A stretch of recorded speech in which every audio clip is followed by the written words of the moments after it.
Welcome to Paranormal Almanac with your host, Kurt Sandvik.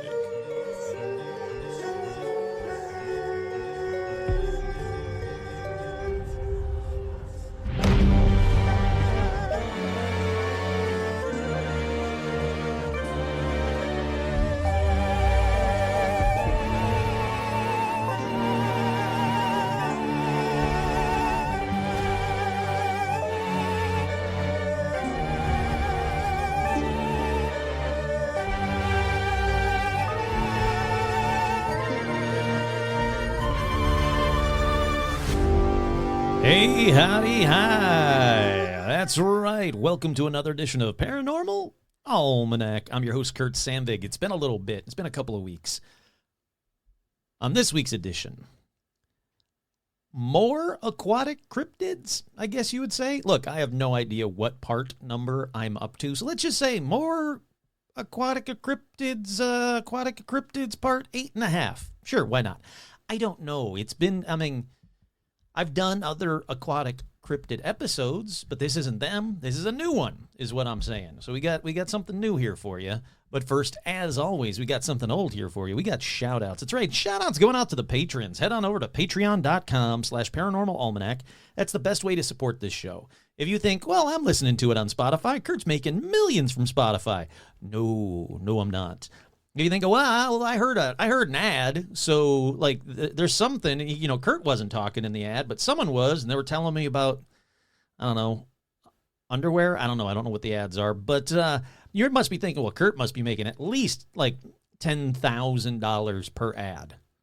Every time I hear an ad, Kurt gets 10 grand. No, I do not. I get what I get is I get 0.04, so that's 4 cents for every 1,000 per episode per week. So it has to happen like the first play, the first week it airs, and then it has to be 1,000, and then I get 4 cents for. So if you listen to it, if you say, well, I don't want to be a patron, but what I will do is I'll listen to every episode 4,000 times. Then yeah, you got me, in the first week. Then yeah, you got me 12 cents. So I appreciate it.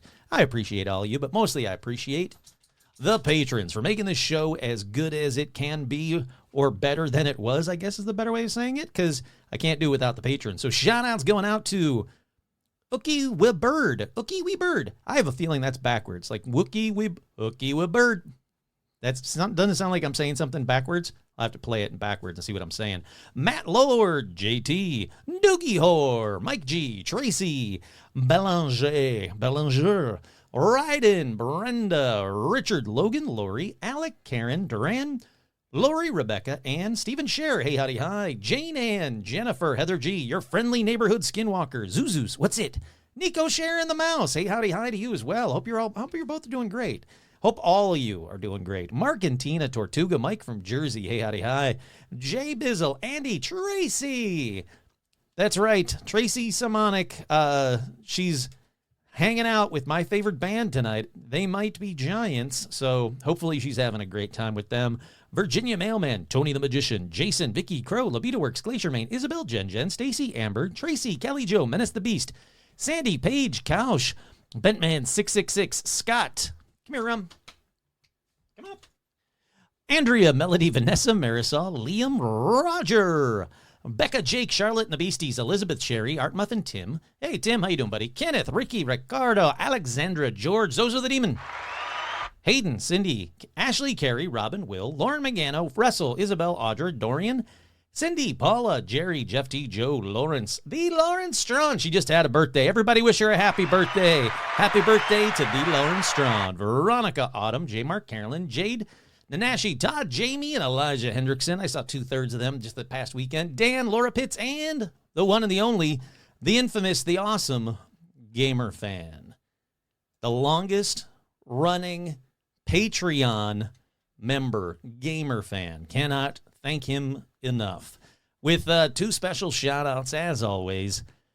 Special shout-out to Joe Teague. It's this week's the anniversary of his passing, so that's always tough. And then another special shout-out to Stitch, who, is my boy. I will always love and always miss him. Alrighty. Look, sorry this episode took a while to get released, but the day job's been crazy. Then I had a couple of birthday parties to go to, so honestly, I just didn't have time over the weekend like I was hoping for. I had this all ready, the outline all ready to go, and I literally did not have time to record it, to sit down for the 2 hours that it takes, or more, depending on how long the episode is. The 2 hours that it takes to do the episode. Now, you might be thinking like, well, that's crap, Kurt. The episode's only 55 minutes long. Yeah, well, there's stuff I got to do. You know, it's just, you know, I can't just do that voice the whole day. There's things I got to do. You know, it's, I'm running a professional thing here, even though while I'm saying this, I'm tightening up the microphone stand because I forgot to do it a minute ago. Look, what I'm saying is, it took me a while to do it, but whenever it takes me a whoops, what happened there? What happened there? There we go. Whenever it takes me a while to do an episode, and my setup is slightly different. I got to move stuff. Hold on a second. It's slightly better. Look, whenever it takes me a little while to do something, you know, all it does is it stacks up the paranormal news. So I'm letting you know right now, because it took me so long to get this one out to you, I added more and more and more until I had a supersized paranormal news. So heads up, if you hate paranormal news, first, why? It's good. It's informative. It's paranormal. And I know some people are like, it took her 25 minutes to get to more Aquatic Cryptids. Yeah, but I'm talking about paranormal stuff. Like, there's a lot packed into these things, baby. But second, this is going to be a long paranormal news, so you've been warned. Don't fast forward. There's a lot of cool stuff. I'll be honest. There's a lot of cool stuff in this paranormal news. But let's get right into the paranormal news. Strange things happen every day. Keep watch out and be on your way. That's just the way the universe moves. But now it's time for paranormal news. That's right. A supersized paranormal news. Thank you, Buzz. Yeah, it's going to be a supersized one. The first one up is a glowing UFO spotted across several states with several witnesses reporting similar stories. Now, this one just came out. A glowing UFO was spotted across several states with several witnesses reporting similar stories from earlier this month. Across the southwest of the U.S., people in California, hey, that's me, although I didn't see it, Arizona, Utah, and Nevada were reported as seeing a UFO in the night sky around 9 p.m. local on May 2nd, so just like a week ago. This is one of the many apparent UFOs reported in the U.S. recently, though the mass majority of them end up being something explainable, but not this one. According to a bunch of different sites, really, several different witnesses describe the UFO as appearing out of nowhere without a sound and disappearing into thin air. They say, we live in an airport. We live by an airport, not in an airport. This was not an airplane, a planet, a star, a comet, a fireball, a drone, a satellite, or a rocket, a witness in Oroville, California said. We are familiar with them, as we're used to the rocket launches and what they look like. This appeared out of nowhere and disappeared into thin air. Now, another witness said, we've watched this video 100 times and can't explain it. While it remains to be seen what comes out from this incident, many will be interested by the fact that several different people across the country saw the same thing. Now, while I've been saying this slower and slower, I've been trying to find the darn video and I can't. So let me see if I can get another. There's a bunch of news sources reporting this. So let me see if I can. I can't find it. I can't find the video right now. I will find this video, and when I do, I'll probably put it on another paranormal news. But there might be, because there's a bunch of different ones, there might be more than one article about it. So let's hope that that's the case. UFO, the next story in paranormal news, UFO filmed in the sky, and witnesses they say they have a proof it's not a plane. Apparent UFO was filmed in the sky. All right, so that seems a link right there. It's not a plane. While the average object can be seen flying in the sky is normally a plane, no matter what it looks like, Jennifer Dunstan and her cousin Denver from Sheffield said they can prove that it wasn't a plane. All righty, so no, that does not take me to the video. Yeah, here's the video. There we go. There we go. What time is it, Denny? 7 minutes past 6. So 7 minutes past 6. Above Arbor Thorn. Oh, it's coming out there on the left. That looks like a plane. Still looks like a plane. It's near Sheffield, South Yorkshire. Mysterious object. Yeah. Can you say anything on the plane app? Oh, they're basing it by the plane app? I'm sorry. Look, I get what they're doing, and I get why they think, well, it's not a plane. It's not on the plane app. There are a lot of planes that are not listed publicly on the plane app, including government planes and some celebrity planes. Not all of them, obviously, not like Elon Musk's private jet, but I'm saying like, rented planes and stuff like that. So if that's what they're basing it on, I don't know. It does look to me, though, like a plane. So because of that, and I can't find the video for the first one, I'm going to keep on moving on. I'm going to push through because we got a supersized paranormal news. This one bummed me out. This was something that I really wanted to visit. I really, really wanted to visit, and unfortunately, kind of like the Georgia Guidestones, I really wanted to visit them. They're gone, and I can't do it. The UFO Welcome Center in Bowman, South Carolina, burnt to the ground. This is terrible news.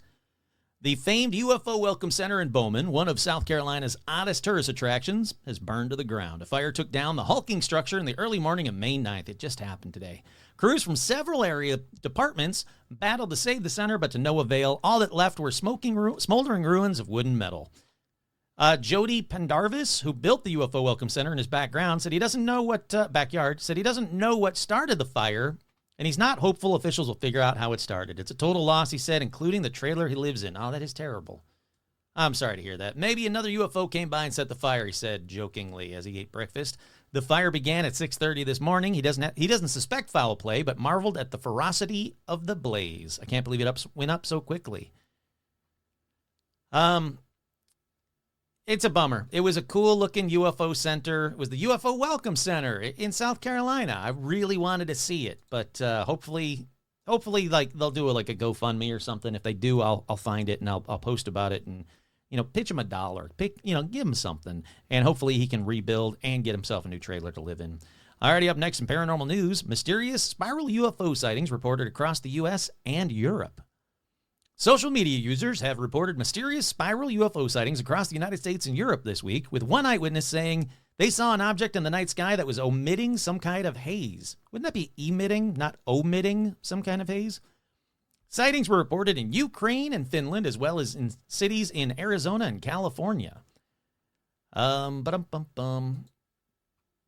Here we go. There's a UFO sighting in Santa Barbara. Clear skies. You can even see the stars in the video, but the light was omitting some sort of haze. You're trying to say the word emitting, people. Stop with the omitting. But let me play it. Let me see what he says. Let me see what it looks like. All right. It looks like Starlink.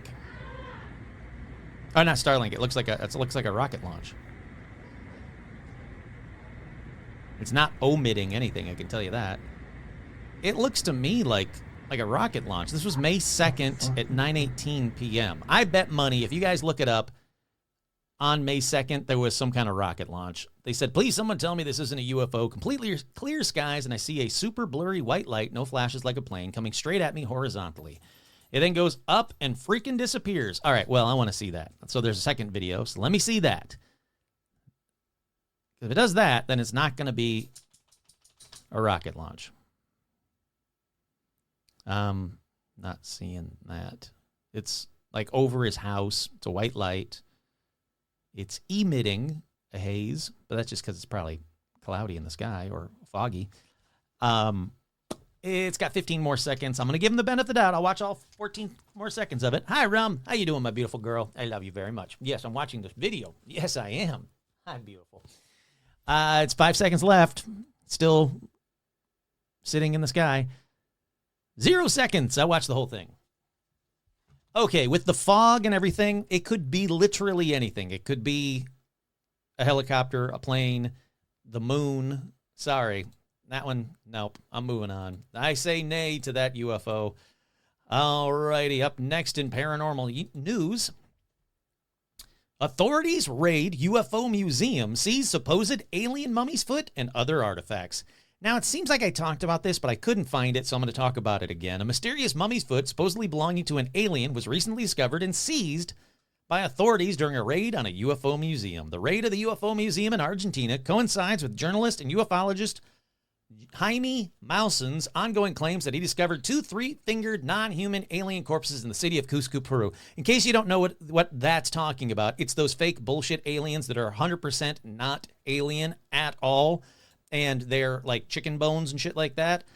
So if that's the one that was stolen, guess what? You're not missing anything. And it was probably someone going like, give me this fucking thing. I'll take it and get it tested by an independent person and prove that it's not.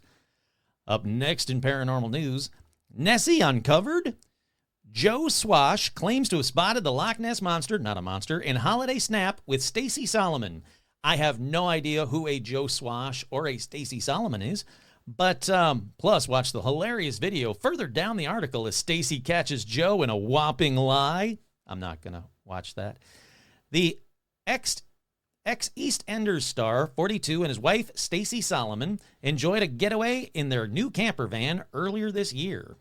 Yeah, all right, skip ahead. I don't need all of this. I don't care what their kids' names are.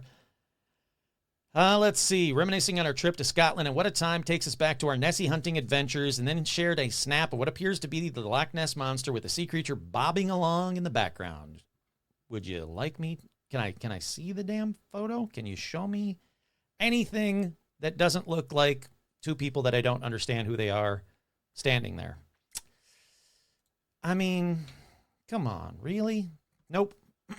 No photo, so I don't care who the people are, and I didn't see Nessie. Now, you might be saying, Kurt, why don't you peruse these first?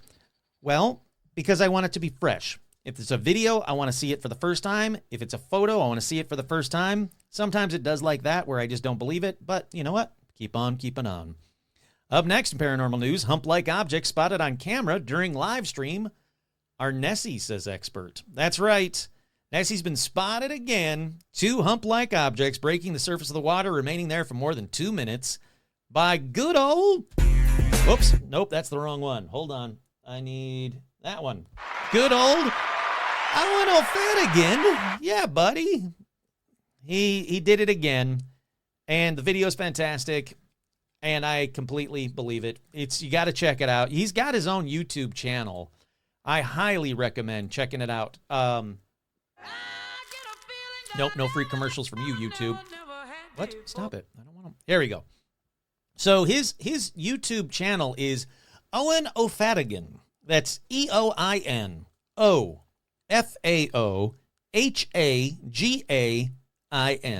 You gotta check out his videos. He's the best. He's my not resident, but like the Nessie expert of Paranormal Almanac. Whether he likes it or not, he's absolutely fantastic.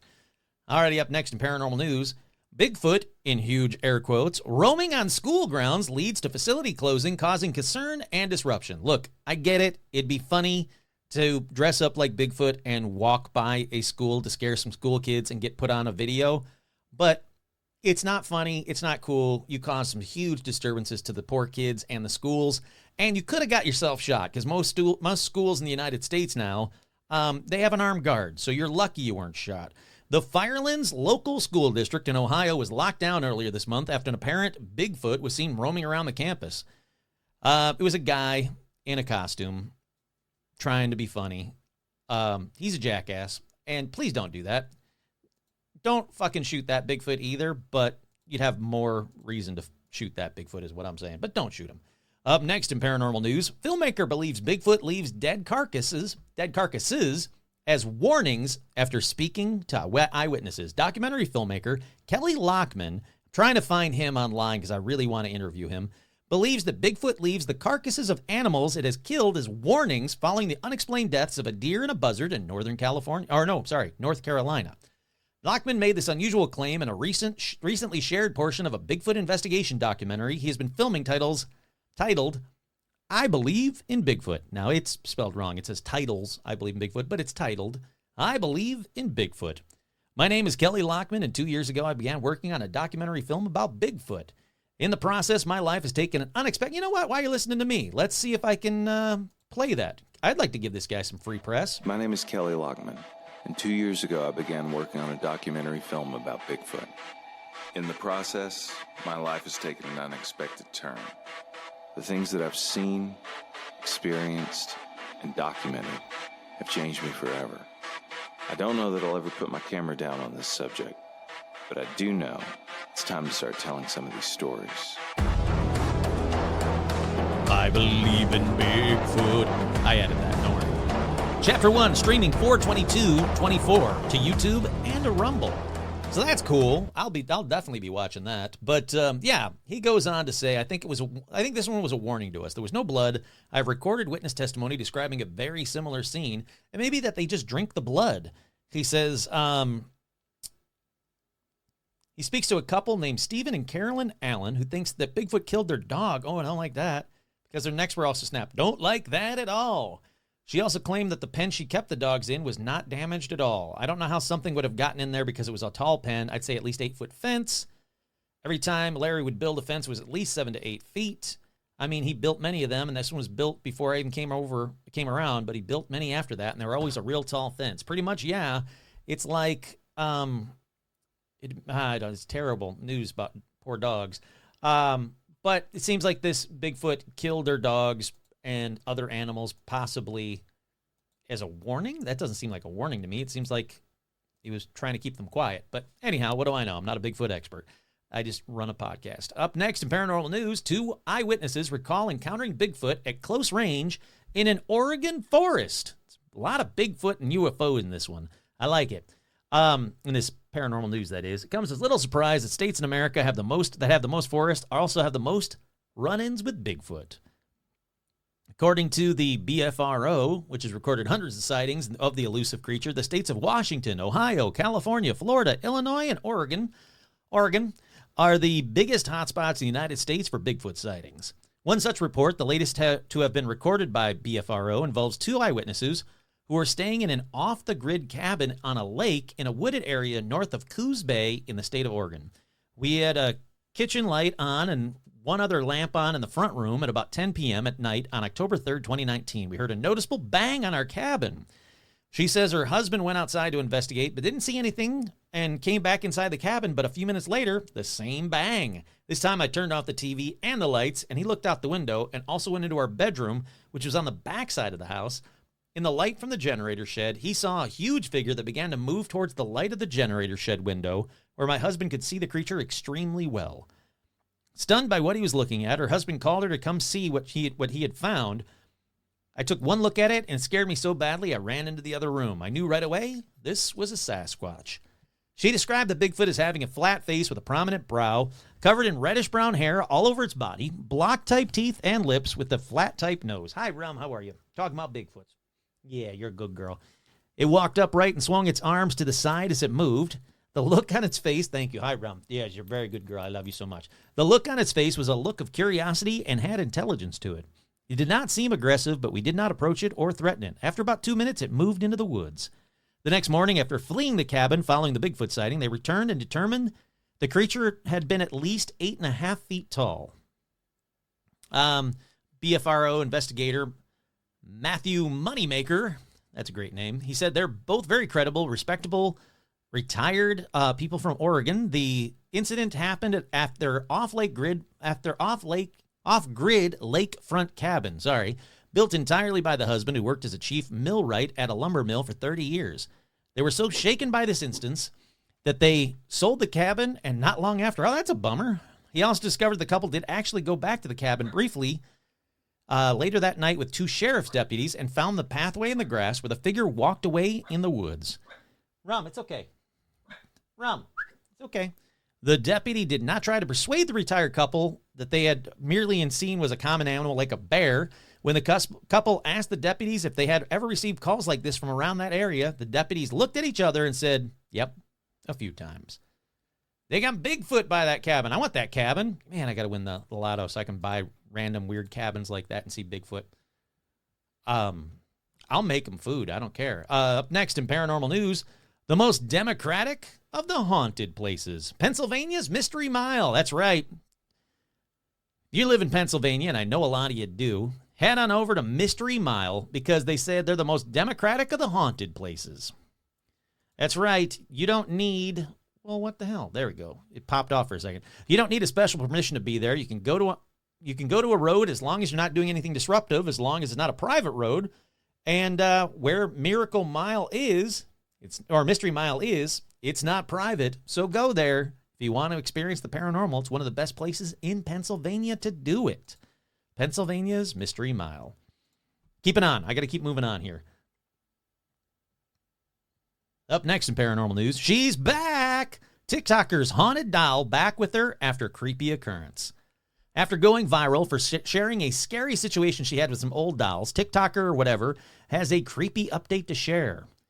She said that the creator gave one of her haunted dolls to someone who didn't believe it was haunted, but later found out something wasn't right. And now, after a terrifying situation, the haunted doll is back at her home and not by her choice. Let's see. A creepy update shared by the owner of the haunted dolls says that you can see the doll moving. Okay, and I need to find this TikTok now. She shared her update about the doll as she was driving the doll back to her home. The doll is back with us, not the one that was stolen, but the one that we managed to wash our hands with by giving it away. I had to drive 20 minutes away and come and pick up this damn doll, and I never ever wanted to put this doll in my car ever. You don't have to do any of that. You don't have to do any of it. All right, let me watch this video. The doll is back with us. All right, supposedly the doll moves. But the one that we managed to wash our hands of by giving away. Yeah, the doll's moving. I had to drive very clearly 20 minutes moving. away and come pick up this Shut damn up, doll. shut up, I never, shut up. ever. Yeah, the doll is clearly moving. Ever. The only time it's ever been in my car is when I picked it up for the very first time. It has not been in my car since because I knew something was wrong with it. Okay, but now I have it in my car because we give it away to family, and they didn't believe us about everything I showed them. They're skeptics, okay? They didn't believe us. So they took the doll and give it to their granddaughter. Okay. Now, they didn't tell the little girl anything about the ghost or anything. They didn't want to scare her. They just wanted to give her a doll. I mean, understandable. Sure, understandable. But knowing what they know, that's insane to me. But if you don't believe it, you don't believe it. Whatever. So we give them the doll. They give the doll. The doll's to the moving, but so is the car. granddaughter She's has driving the while doll she's maybe talking. 2 or 3 days, and the little girl tells her grandpa that the doll is alive. Something's wrong with it. That it moves. It keeps falling out of the chair. Or she said it was jumping out of the chair, but evidently it was just falling out of the chair. All right. It would not stay sitting where she put it.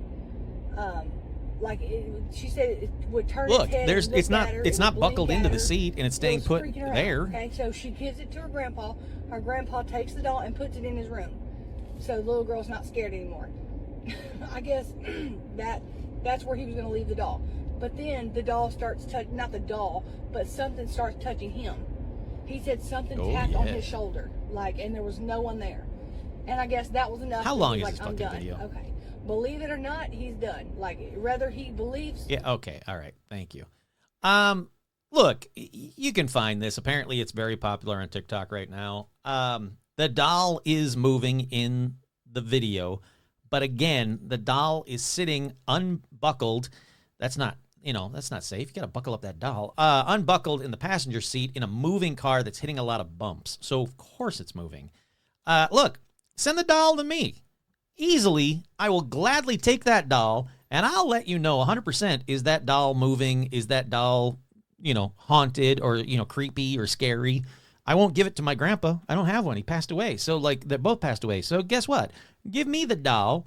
I will gladly have it right there on display behind me, and you guys can say, on a live video, hey, Kurt, that doll that's behind you, yeah, it's trying to kill you. And then I'll deal with that. Alrighty, up next in paranormal news, 11 haunted objects in filmed ranked by how dumb you'd have to be to mess with them. Sure, they're not really paranormal, but I like the idea of how dumb do you have to be to mess with something. First one up is Drag Me to Hell, the Button Curse. If someone you knew told you that they'd found a really swell button and thought you should have it, the polite thing to do would be just accept the unusual gift. What is this fucking button? I don't know what this button is. I've never seen this movie. Number 9 is the Drag Me to Hell button. I have no idea what that is. They better get a lot better than that, though. Number 8, the mirrors victim scene from Oculus. I haven't seen either of these movies. Let's keep moving until I find one. There we go. Number 7, Deathbed, the bed that eats people. Yeah, don't accept a deathbed. You got to be dumb to accept a deathbed. It's called a freaking deathbed. Ooh, this next one I kind of want. What is it? Number 6? Number 5, whatever it is. Christine, the car. Yeah, it's a cool little car, though. It's Plymouth. Come on. You got to keep that. You got to accept that. Up next is the Ouija board. The Olivia Cook horror movie Ouija board. Nah, I'd take a Ouija board. I'm not afraid of that. That's dumb. Up next, the tarot cards from the movie Tarot. I'm fine with that. I've already lost my tarot cards numerous times. This is a good one. Up next, the movie clip from The Ring, where Samara comes out to you. Yeah, you can easily not watch that and get rid of that. Plus, I don't even have a VCR anymore. So I think I'm fine with that one. Up next is the 1408, The Room. Oh, you have to go to The Room 1408 with Samuel L. Jackson. Yeah, just don't go. It's pretty easy to not die. Just don't go. Up next, the box from Hellraiser. Yeah, exactly. Look, you don't have to open it. You don't have to be all weird. I don't want to kink shame anybody, but just don't do it. And the next one is the spirit from Talk to Me. Oh, yeah, that's a good one. You don't have to put your hand on the hand from Talk to Me. That's a good movie if you haven't seen that one. And then finally, the Necronomicon from the Evil Dead. Yeah, look. You mess with the Necronomicon, it's got skin. It's got human skin made out of it. So obviously, you mess with it, you get with it. You get what you deserve. Yeah, I liked it. Not as good as I was hoping that list would be, but still pretty good. All right, this next one, I know we're running late. Doesn't matter. This next one is not really paranormal, but it's too cool not to share. So I can see the photos. It's real. I'm looking right at it. There is a Disney cruise ship called the Disney Treasure. It's the newest Disney cruise ship launched by the company, and the Treasure is scheduled to take its maiden voyage to the Caribbean in late December. If you go on there, and trust me, you're going to want to go on there. The bar, one of the bars on the cruise ship, is the Haunted Mansion. Like hitchhiking ghosts in the mirror behind the bar, like everything you want from the Haunted Mansion is in this bar on a Disney ship going to the Caribbean. It's called the Haunted Mansion Parlor. It'll feature a mythology that draws from the classic Disneyland attraction, including some history for the super fans, and adds a few nautical twists. The room is made to look like the well-appointed ship parlor of a jovial sea captain and his strange fiancée. It's hard to say what happens to the happy couple following their sudden and mysterious disappearances, but our most discerning guests may glean the truth by deciphering clues hidden around the bar. How cool is that? You can get drunk. You can look at clues. You can get a bunch of really phenomenal photos of this awesome looking bar. It's insanely cool. I don't know if I'm ever going to get a chance to go in this bar, but boy, howdy do I want to go on this bar. It is seriously well done. You might want to look it up. You can go to Disney Parks on Instagram. They've got photos or renderings of the bar. It's absolutely fantastic. And I've been on a Disney cruise ship. I'll be honest. I've been on a Disney cruise ship, and it was phenomenal. I mean, there are parts of it where I'm like, boy, I wish I could get away from some kids right now. Too many kids. But you can get away from the kids. You can have a blast on this place. Plus, you can go to a Haunted Mansion. It's a bar. Kids shouldn't be in the bar. Just go there. There shouldn't be any kids. Just spend the entire cruise in a Haunted Mansion bar. And then, obviously go see the islands and shit in the Caribbean. But yeah, sounds good to me. All right, finally in paranormal news, you remember that Las Vegas alien video? Well, they said that the video's previously missed details prove authenticity, and you can't deny it, is what they're saying. Scott Roeder of Evidence Room Animations and Exhibits used his expertise and motion tracking software to analyze the video of a purported UFO crash landing in Vegas in April of 2023. He told some website they tried to debunk the responding officer's body cam footage or prove something was added to the video, but he says you can't. All of our results came back as authentic. There's no editing. This is an original video. He told let's see. Well, you all know that. You all know what the video is. Go back and watch the video, knowing now that video experts, authenticity experts, are saying that's real. That's real. All righty. I told you it was going to be a long one.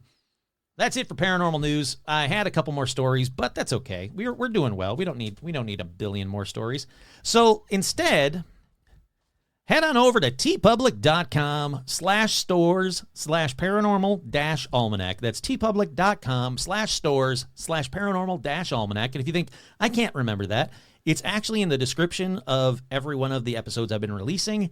And you can go to the Facebook fan page, which is a phenomenal group of awesome, cool people. There's a lot of new people in there. I'm having so much fun in that group. I don't have enough time lately, but trust me, I'm going to get back into that group. It's lightening, my load is lightening up a little bit so I can actually get back in the group and have some fun. But great group of people. I always put the links to the new shirts, and there is a ton of new merch. I mean, an absolute ton of new merch. Before, I knew I was getting really busy, so I wanted to throw in like 5 or 6 new styles before it got really busy. So if you've looked there and you've said, well, there's nothing I really wanted, or I've got all the shirts. Well, no, you don't, because there's a bunch of new ones. All righty. Before we go on break, I have to tell you about something that happened last night. I was lucky enough to be invited to the Doctor Who U.S. premiere by my buddy Aaron, and it was as amazing as I wanted. It was absolutely phenomenal. There's the blue carpet instead of the red carpet. There was a TARDIS on the blue carpet. Ncuti Gatwa was there. Russell T. Davies was there. Russell T. Davies is amazing, as was Ncuti, I got to admit. It was fantastic. And we got to see the first episode of the new season of Doctor Who, where he goes back in time and interacts with the Beatles. Just interacts with the Beatles, and it was fantastic. At first, I was a little bit angry because the Beatles don't really look like the Beatles, obviously, but they didn't even get someone who kind of remotely looked like Paul or John. And John was wearing his round glasses that he didn't wear until the end of his Beatle days, not the very, very beginning. But I understand that they wanted you to be able to visually say, oh, I get it, that's supposed to be Paul. Oh, I get it, that's supposed to be John. So they added the glasses so you could do that. It was a minute of, well, that kind of bums me out. And then the episode was so flippin' good. I absolutely love Doctor Who anyway, and I think Ncuti he's gonna crush it. He was so fantastic. Like I said, I got to meet both Russell T. Davies and Ncuti, and they were as nice as you can imagine, and just the sweetest guys. Amazing rooftop after party with another TARDIS, and there was projections on the wall. It was incredible. I'm so excited to see what Ncuti and Russell T. Davies bring to the new Doctor.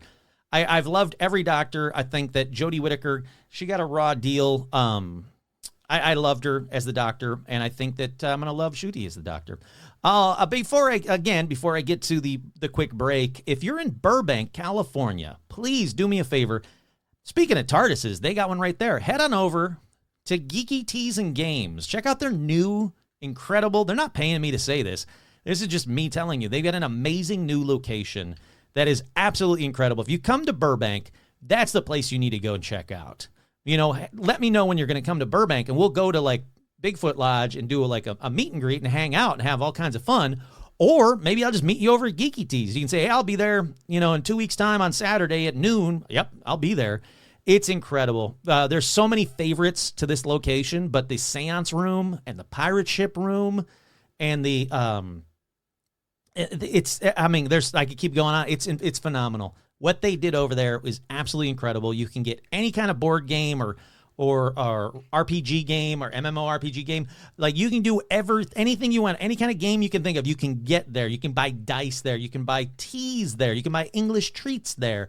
You can get your photo with the freaking TARDIS. An absolutely perfect replica of the TARDIS right there. And it's just an incredible group of people. I highly recommend it. Even if you don't play, if you're like, well, I don't give a crap about Dungeons and Dragons, trust me, go to this place. It's beautiful. I can't wait to play D&D in the seance room or the Dracula's castle or whatever room they have there. It's going to be absolutely incredible. All right, let's take a quick break, and then let's get to some aquatic cryptids.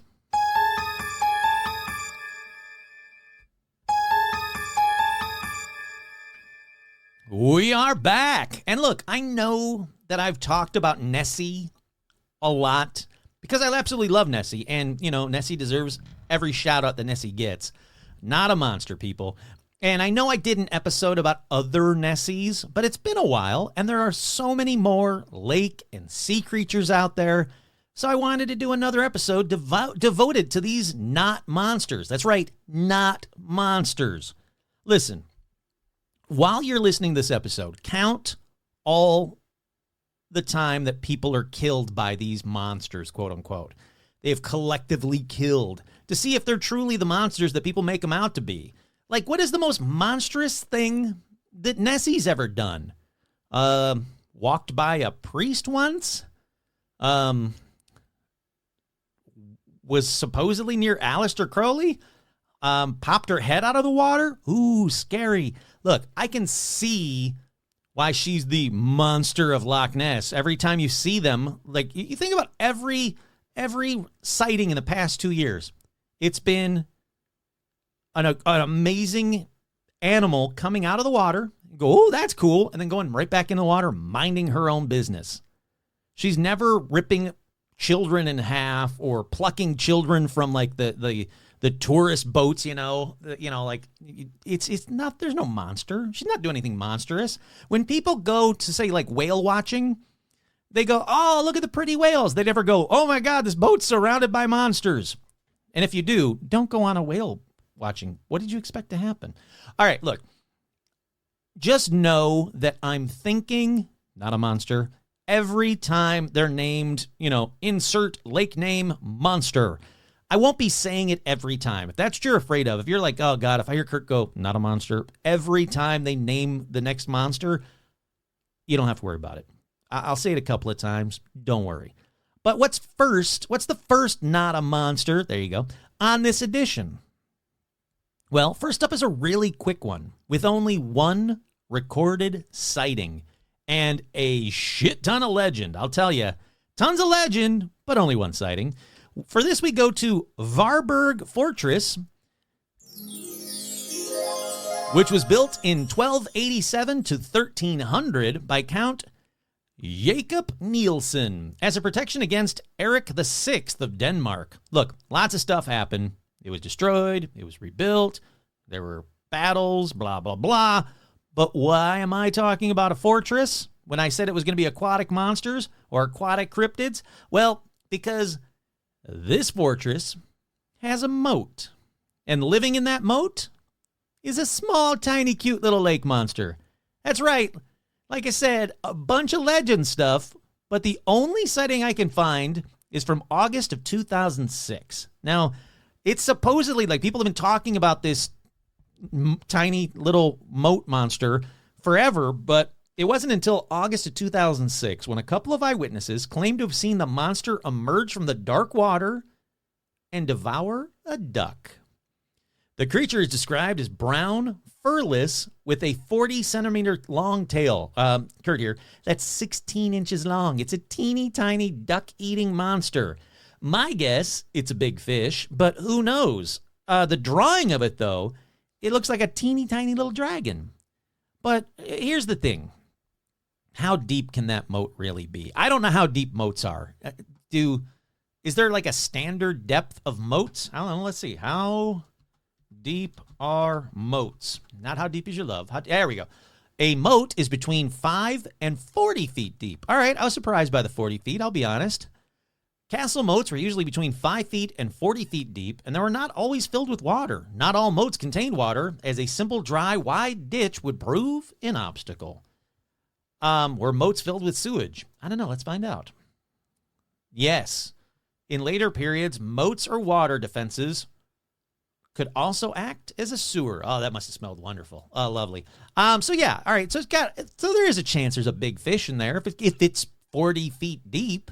But if it's only 5 feet deep, you got a big goldfish is what you got. You got a goldfish that just ate a duck, and that's cool, and I'm glad you two saw that, but not really lake monster enough for me. So, yeah, I don't know. Let's move on. That's what I'm saying. Let's go to the next one. This one, I'm going to need a pronunciation for it before I begin, because even if I looked it up prior, I would forget in probably about 3 seconds.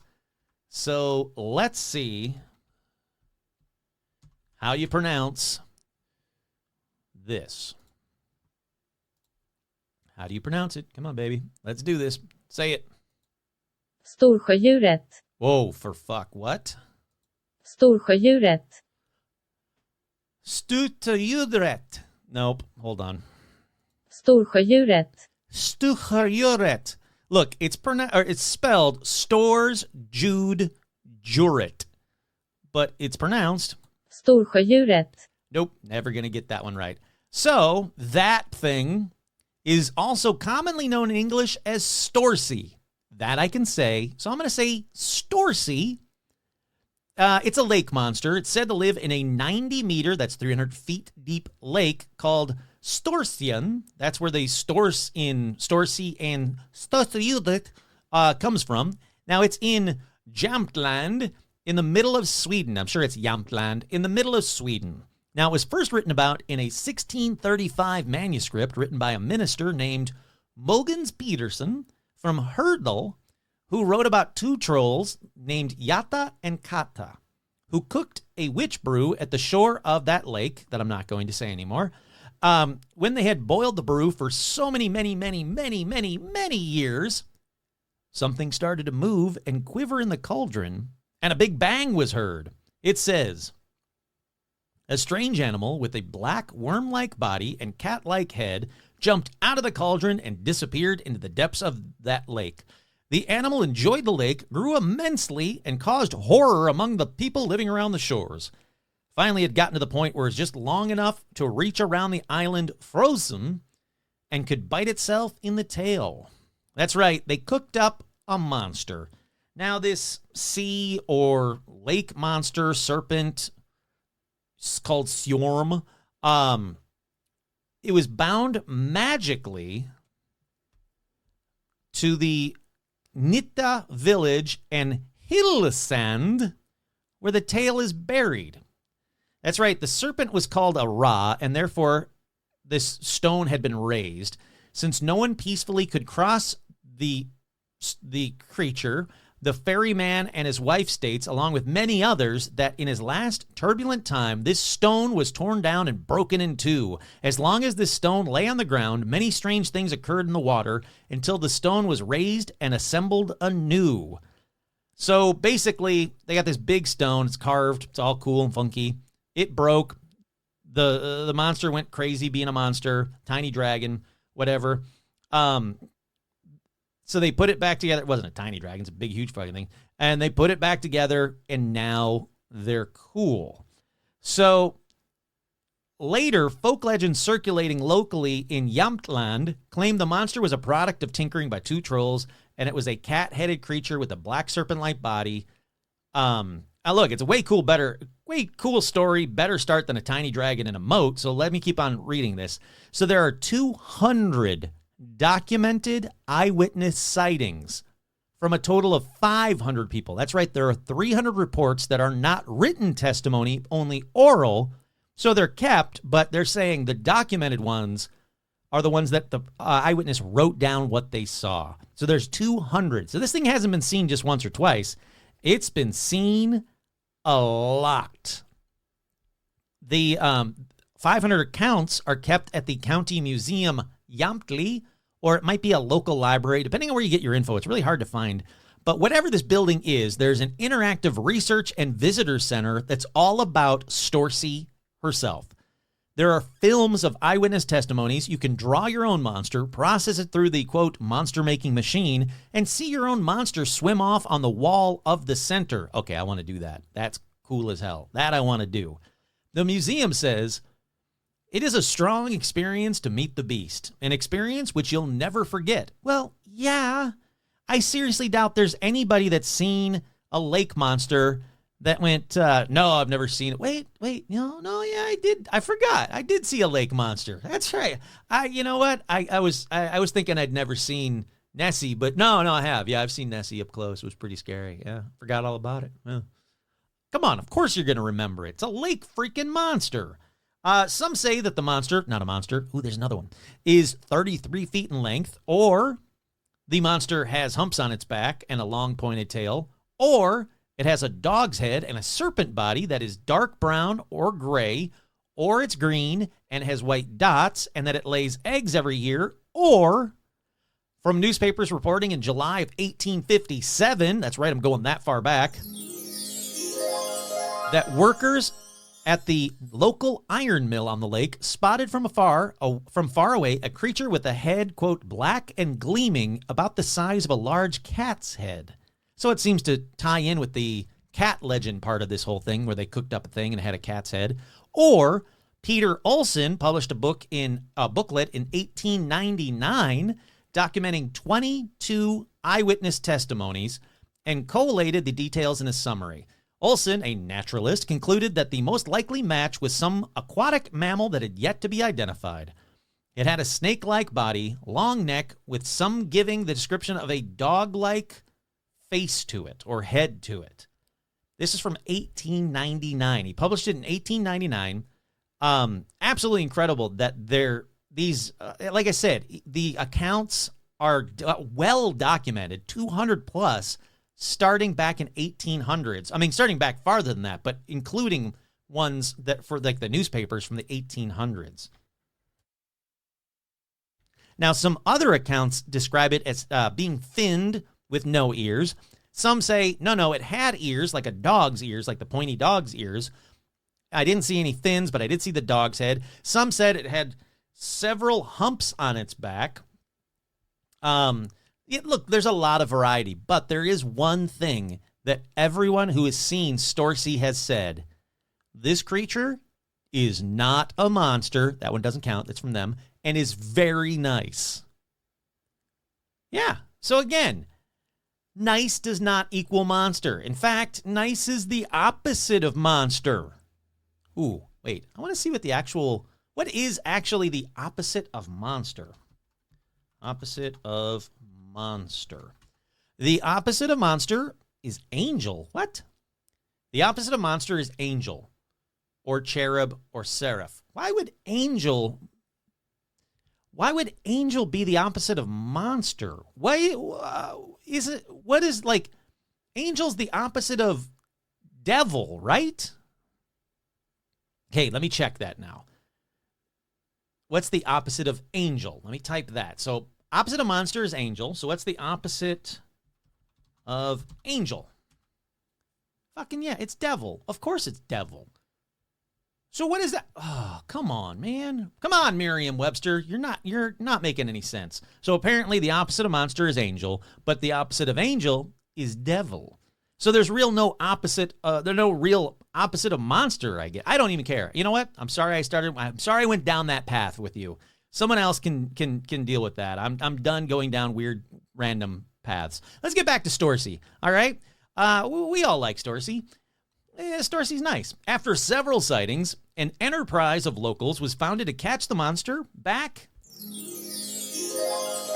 in 1894. That's got to be a real, like, pitchfork kind of mob, like, kill the monster, kill the beast, that kind of a thing. They even obtained the sponsorship of King Oscar II. Kurt here, spoiler, they didn't catch him. And the failed attempt was featured in a satirical cartoon at the time by Albert Engstrom in the Strix magazine. Ooh, even back then, you got cartoon burned for failure. You know that people are like, oh, fuck, I made the news, and I'm in a satirical cartoon. Damn you, Albert. All right, so let's jump from 1894 all the way up to 1986. Let's see. What was happening in 1986? Let's see what the top movie and song. The top songs were True Colors by Cyndi Lauper. That's What Friends Are For by Dionne Warwick and Friends was the #1 song of 1986. Say You, Say Me by Lionel Richie was moving up the charts. I Miss You by Climax and Love Touch from the Legal Eagles. Alrighty, and the top movie of 1986. I don't know any of these movies. Gothic, Out of Bounds, Thrashin', The Quest, Heartbreak Ridge, Spookies, Heat, and Lady Jane. What is the #1 movie of night? There we go. That's much better. That's a much better list. Screw that crap from Box Office Mojo. This is a better list.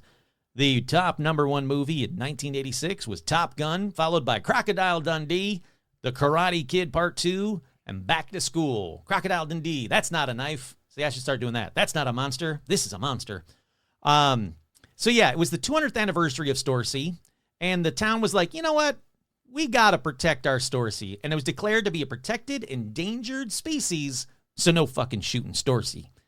Let's jump ahead to August of 2008, when a film crew claimed to have captured Storsea on film, reporting that the infrared cameras showed an endothermic mass in the lake. And that, kids, is the story of Storsea. I like that one. I like Storsea. Storsea's nice. Maybe I'll just make a shirt that says that. Storsea's nice. Back off. Not a monster. So let's move on. Let's move on to Charlie. Yeah, that's right. I said Charlie, not Charlie. So Charlie, or Slimy Slim, or the Twilight Dragon of Pyatt Lake, is the name or names of the creature living in Pyatt Lake near McCall, Idaho. Again, you know what? Way, way better name choices than Charlie is Slimy Slim and the Twilight Dragon of Pyatt Lake. The Twilight Dragon of Pyatt Lake, it's a little wordy, but Slimy Slim, that sounds like an Old West poker player. That's amazing. But apparently it wants to be known, she wants to be known as Charlie. That's right. Charlie is a girl, according to the residents, without any more info as to why. So I can only assume someone in McCall, Idaho is fuck Charlie. That's the only explanation for them being that adamant that, like, Charlie's a girl. Now, the first story of Charlie's came from the Native Americans who spent summers in Long Valley and were said to fear the calm, seemingly bottomless waters of the lake and would tell stories of an evil spirit that lurked in its hidden depths. The first non-native documented sightings was by a railroad logging crew in 1920. While out cutting railroad ties near the upper end of the lake, workers saw a huge log floating in the frigid water. Then the log began to move forward. Then the log began to undulate. Then the log created its own wake as it rapidly left the area. All right, I get what you're going with, but what you say is, we saw this huge log and then went, oh my God, it's moving and it's swimming. That's not a log. You don't have to keep saying, and then the log did this, and then the log undulated, and then the log's head looked at me, and then the log swam away. I don't know if that was a log or not. Yes, it's not a log. Then, 1944, a group of people near the Narrows saw a creature described as at least 35 feet long with a dinosaur-type head, pronounced jaw, humps like a camel, and a shell-like skin. That one surprised me. Charlie's got a shell. The news caught wind of this sighting, and newspapers around the country wrote about Charlie.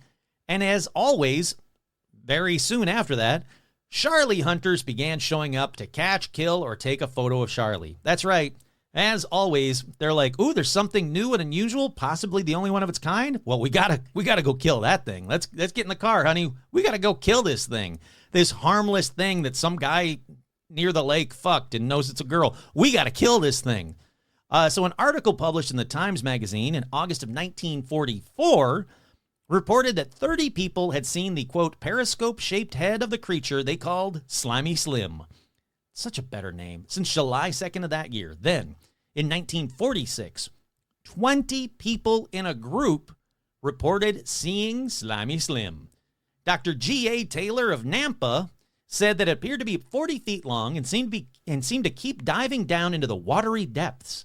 He also said that it left a wake like a small motorboat, and the sightings continued from that point on. Jumping ahead to 1954, so many people have reported sightings of Slimy Slim, and so many news reports came out that the residents decided, you know what? It needs a better name. Kurt here. No, it didn't. Slimy Slim is an amazing name.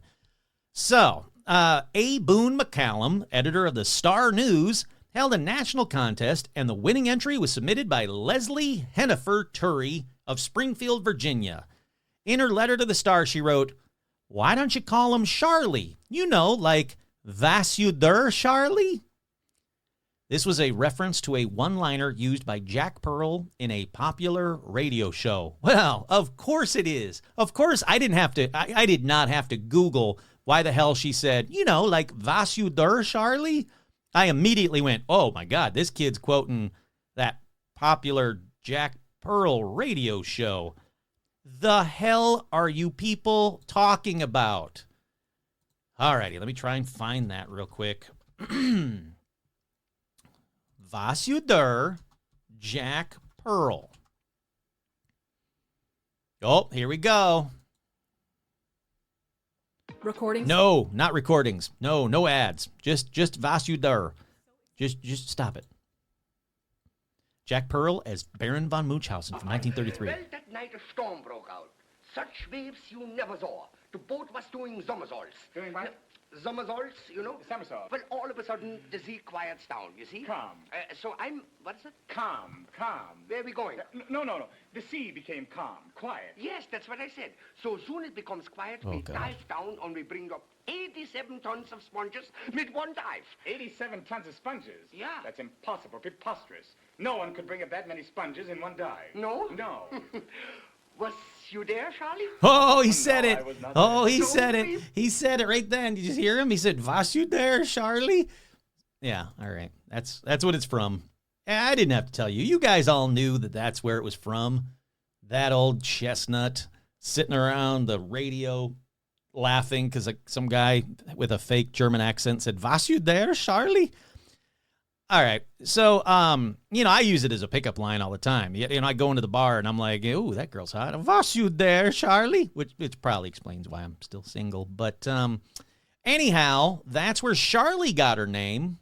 And she seems like a wonderful, not molested by a random resident of the lake, aquatic cryptid. Alrighty. Up next, let's go to Pluck Lake. Now, when I was writing this outline, I was like, oh my God, I'm going to try and guess the name of this next one first. Pluck Lake. I'm guessing Plucky. And then I went to find out what the creature of Pluck Lake is called. And the creature of Pluck Lake is named Morphodile. Or the Pluck Ness Monster. Look. Pluck Ness Monster, the loch is named Ness. It's not like they're naming Nessie Ness because they just wanted to. That's what the name of the loch is. A Pluck Ness, no. But Morphodile? Even more nope. Why was it named Morphodile? Well, it's very convoluted, and I don't really care that much, so I'm going to boil it down to this. In April of 2008, a crocodile was sighted in the waters of the lake, attracting some attention from the media and members of the Center for Fortean Zoology. And that's where the nickname Morphodile came from. It doesn't need more than that. There's a guy named Kyle Chappell. He videoed the creature, and Dr. John Downs of the Center for Fortean Zoology said, and he believes, in his professional opinion, the creature was, quote, most probably a pike. So, Plucky, as I like to call it, may or not have been a crocodile, and since that's the one and only sighting of Morphodile, let's move on. We move on to the North Shore Monster, which, look, this name, that just sounds like a serial killer. So buckle up, murderinos. Let's see what the North Shore Monster did. We go to Utah in 1844, where a brother Bainbridge reported seeing a monster with a dolphin-like body in the lake near Antelope Island. Then, like 30 years later, J.H. McNeil and several other employees of the Barnes & Company Saltwork Company were on the lake's north shore when they saw a creature with a crocodile-like body and the head of a horse. So you know that these two people are probably fighting it off. Like, no, it's a dolphin-like body. No, it's a crocodile-like body. So the creature made a, quote, fearsome bellowing noise and charged the workers, who promptly ran up a nearby hillside and hid in the brush until morning. They were so terrified, they spent the entire night in the brush next to a lake where this creature with a crocodile-like body and the head of a horse just made a fearsome bellowing noise and ran towards them. Not the best plan. You keep running away from the lake and just keep running. What the hell? That was your best plan? Like, let's go hide in that bush until when? I don't know, morning? Sure, yeah, it's a great idea. Let's do that. Now, some believe the, quote, monster was a bison, which is really bad description of a bison. I've seen a bison. I never would have said, oh, a bison? Yeah, it's a creature with a crocodile-like body and the head of a horse. You've seen one. Sorry, I had a hiccup. I still do. Hold on a second. Yeah, that's the worst description of a bison ever.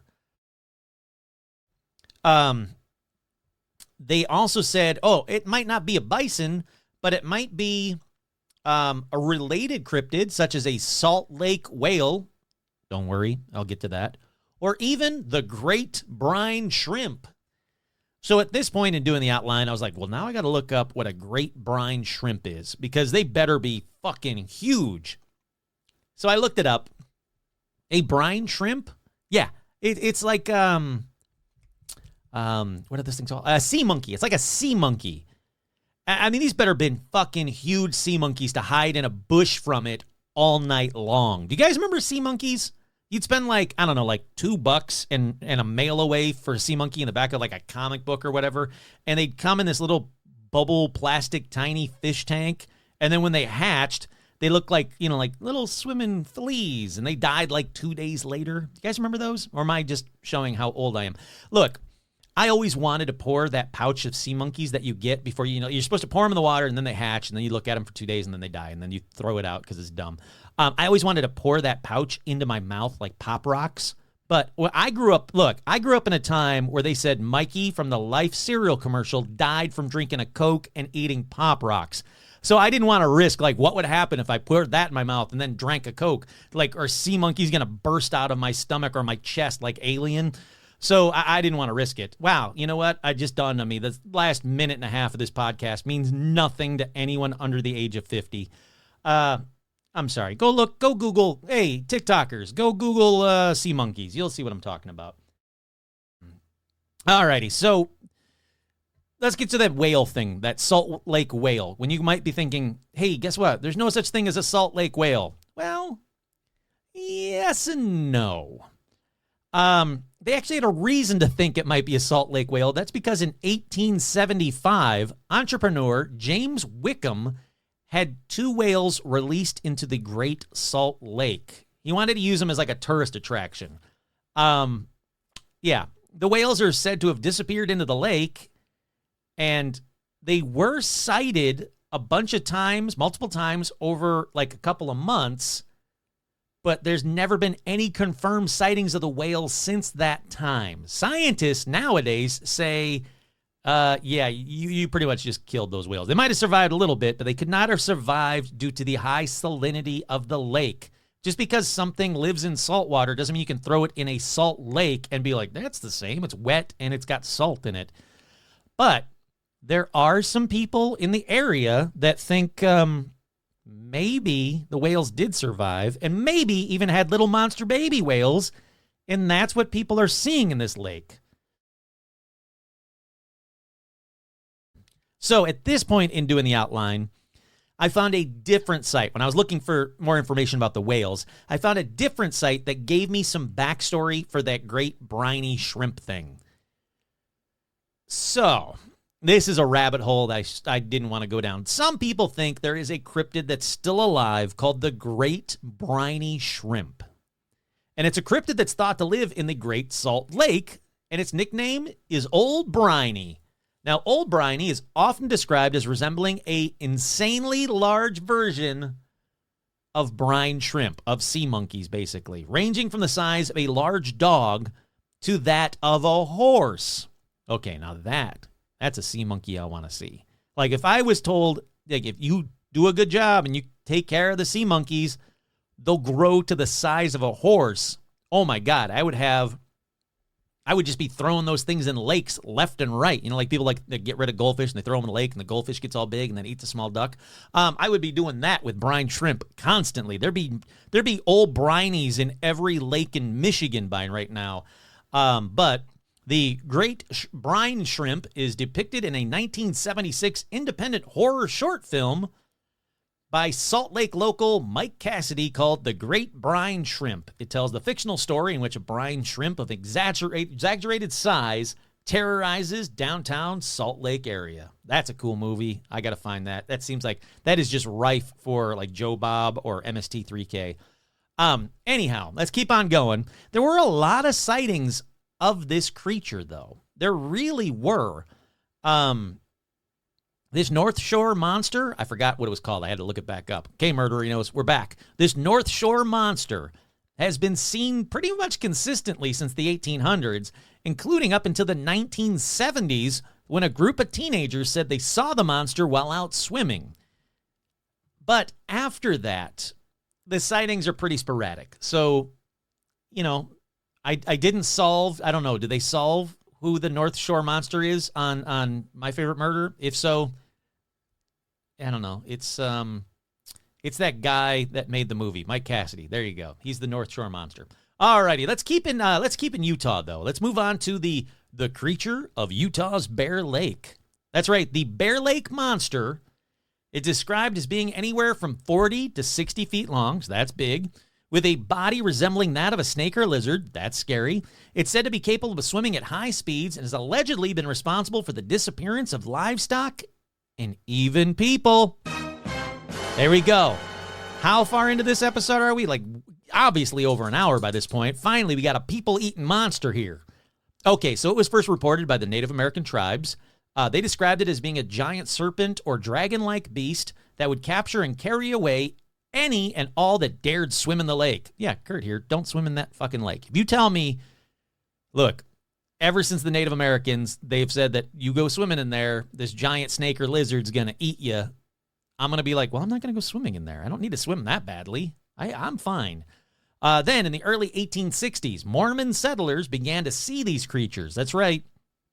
The early Mormon settlers actually reported seeing the Bear Lake monster. There's one guy named S.M. Johnson, or S&M Johnson. I don't want to kink shame him. S&M Johnson claimed to have seen something akin to, quote, a downed carcass floating in the water. It had cluster-like ears the size of teacups. Come on up, Rum. I'm talking about the Mormon S&M Johnson. Yeah, your favorite. Hi, Rum. I love you. He has cluster-like ears the size of teacups and spurt geysers of water from its nose. That's a terrible description. I can't even picture that in my mind. He believed that it must have been of enormous size because it didn't drift to the shore, so its legs must have been embedded in the muddy bottom of the lake. Now, most all of the sightings of this creature describe it as a dragon, basically, or some kind of like... No, it's pretty much a dragon. It's a dragon.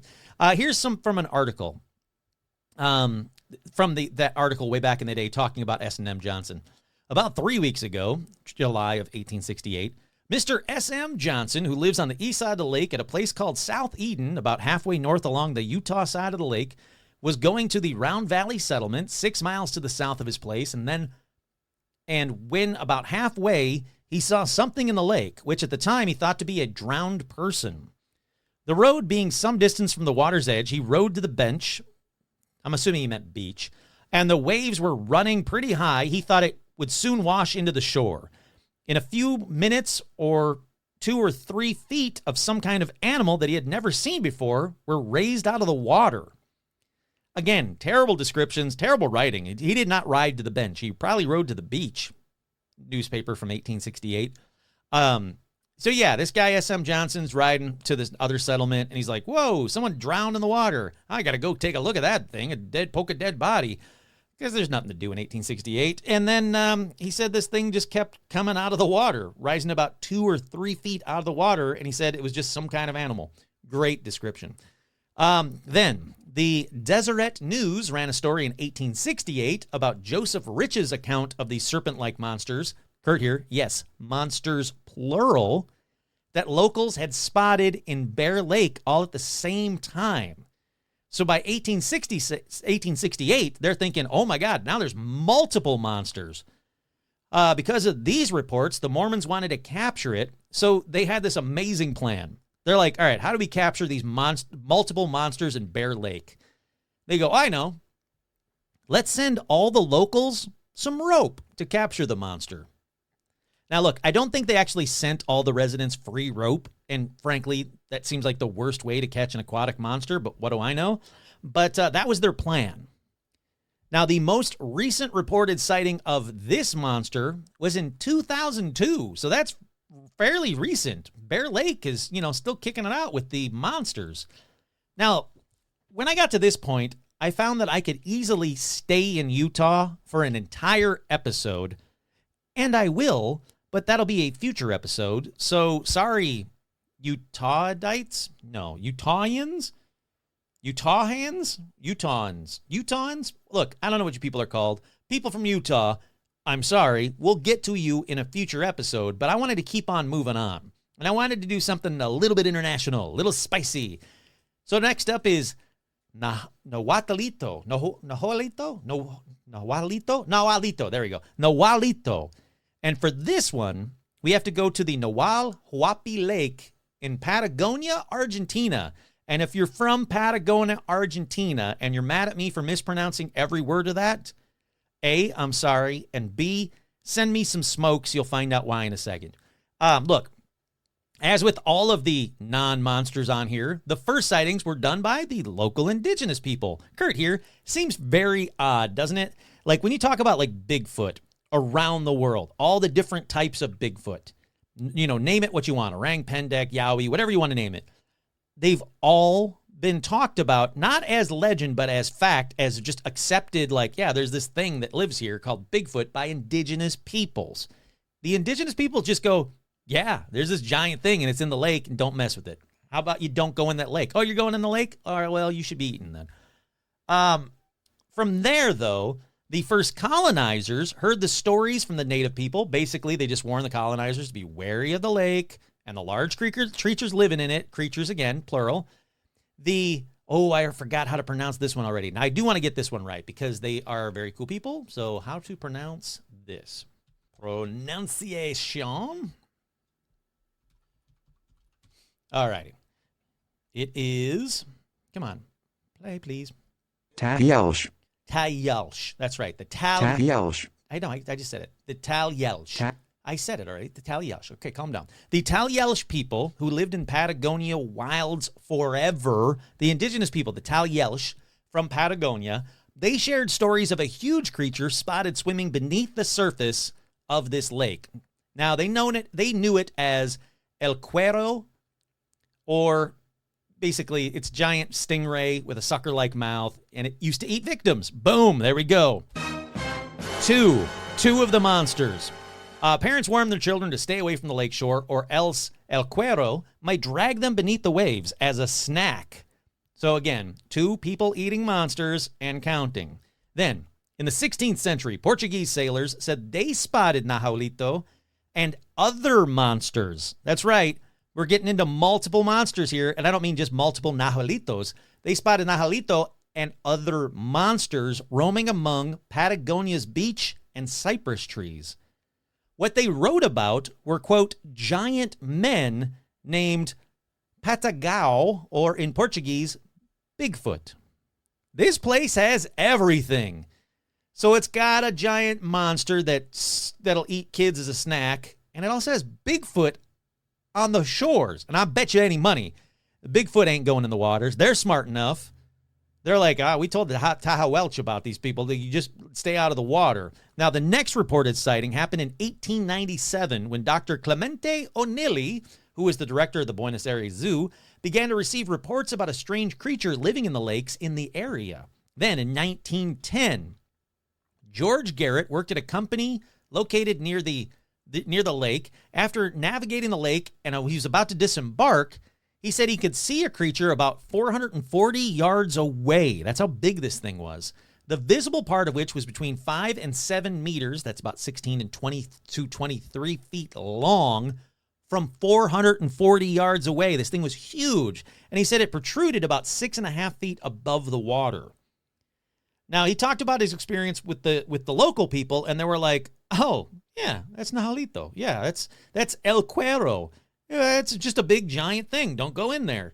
But here's the thing. A lot of people say, well, yeah, he said he saw it in 1910, but he didn't talk about it until 1922.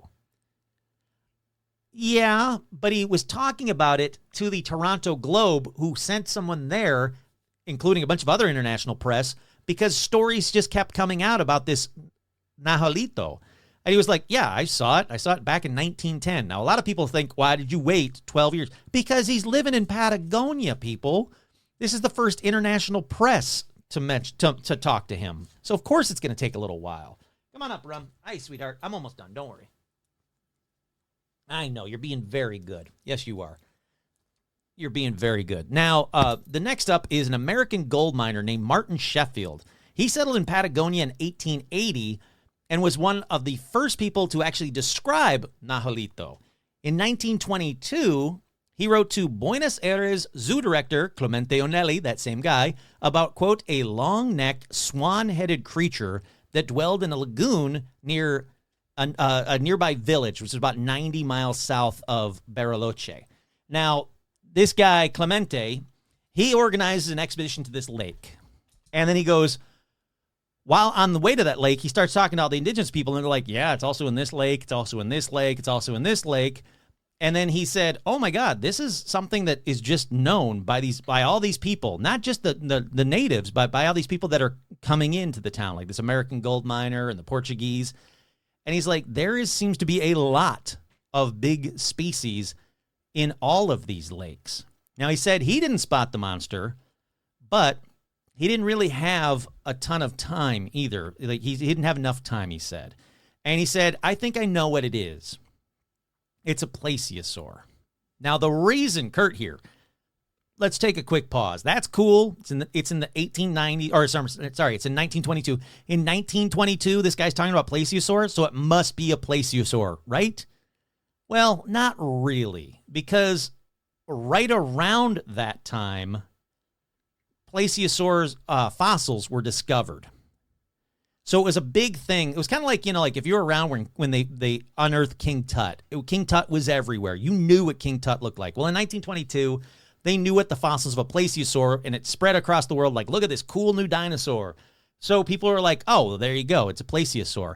So there's a lot of people that say this is proof 100% that plesiosaurs survived. Now, I'm not saying they didn't. I'm not saying that. What I'm saying is it was also the hot button dinosaur of the time. It was like the number one dinosaur with a bullet. So, yeah, of course he's going to say, oh, yeah, it's a plesiosaur. I don't know. It's just, there's a lot of people that just say that this is 110% proof that there's a plesiosaur. But because of that, all of the newspapers that then began writing stories about Nahualito all featured drawings of a giant plesiosaur. And people said, there you go, there's proof from 1922. Why would they know what a plesiosaur looked like in this newspaper article, so it must be real? Well, no, they did, because, again, it was like the hot button dinosaur of the time. But back to me saying I wanted cigarettes from somebody who lived there. I don't think they still are around, but maybe you can find an old one. There was a local Bariloche cigarette factory that released Plesiosaurio packs. Plesiosaurio packs. That's right. There were packs of smokes with plesiosaurs on them. Now, I'm not going to smoke them. I just want to put them up behind me because that's freaking cool, man. I'm going to jump ahead from this point to 1960. That's when the Argentine Navy, who were in the area, obviously, they were in Patagonian lakes, was said to have chased an unidentified underwater object in the lake for 18 days. They said they were not able to identify it. All right. That's huge. There is something seriously big there if they could chase this fucking thing for 18 days. And it's not just like two local fishermen. This is the Argentine Navy. And they wrote about it in 1960 that they chased this thing in the lake for 18 days. Then, I'm going to wrap up this episode real quick here. This is going to be the end of it. In 1988, photos of Nahualito were published in a magazine on the Rio Negro newspaper. These were taken at a short distance in which the object was near the coast of Bariloche. It is not a log of whimsical shapes, it said. It's not a wave. El Nahualito showed his face. Now, this is a man who did not reveal his name, but it's a letter that he left with the photos. So he took some photos, random, anonymous guy, took some photos, and those photos He said, clearly show the face of Najalito. Now, I can't find it online, so I need to keep searching and finding it. But if I do, I'll throw it up on the Facebook fan page. Since then, there have been quite a few sightings, but nothing major. So with that, I think that about does it for this week's episode. But again, don't worry. There are a ton more lake not-a-monsters out there. I haven't even gotten to the sea not-a-monsters. So once again, I'm your host, Kurt Sandvig. This has been another edition of Paranormal Almanac. Sorry this one took a little bit longer. Life's been crazy. Thank you so much. You've been listening to another edition of Paranormal Almanac. I almost forgot to say that.